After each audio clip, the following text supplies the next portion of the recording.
When I was asked by the friars to do this full-time ministry of justice, peace, and integrity of creation, one of the friars came to me early on and said, please go to our houses of formation. Make sure they understand Catholic social teaching and how it is the friars are supposed to be fed by the gospel and step out into the world for ministry. We created a program called Being Lesser Brothers and Preferential Options for the Poor.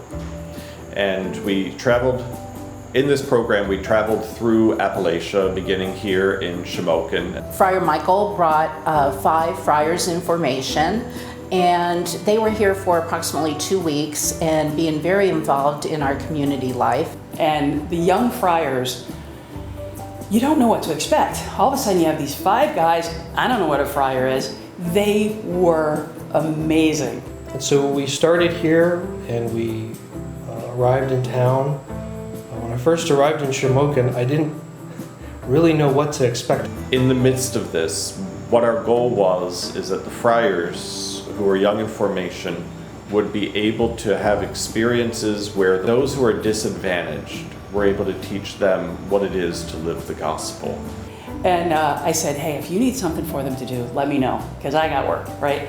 So he said, we need something on Saturday morning. When we worked with Kathy, she had just purchased a property.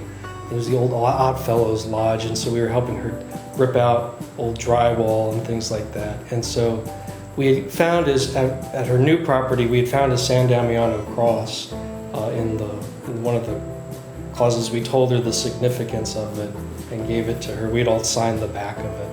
And they came and they tore down a wall for me and exposed a brick wall. And in that, again, with me, it's all about connections. In that time that I got to spend with them, they were just awesome people. On our last day here, she showed up with a gift for us, and it was a hammer. And it's from your Shamokin family. On the other side, it said rebuild. When we gave her the San Damiano Cross we told her the story about St. Francis, go and rebuild my church. And in this case, I think for her, it's, go and rebuild my town. And she wanted to, I guess, give that same message back to us. And that, you've got to rebuild. If you're going to rebuild, you need the tools to rebuild with. And so I still have it in my room. I keep it up on top of my bookcase to remind me of, the greater mission, not just to rebuild a town, but to rebuild all the people of God, to rebuild the church.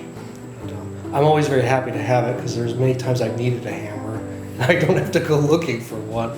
It gives me an excuse to keep one nearby. So, yeah. And now we have Friar Rich Rome, who decided to come back to Shamokin.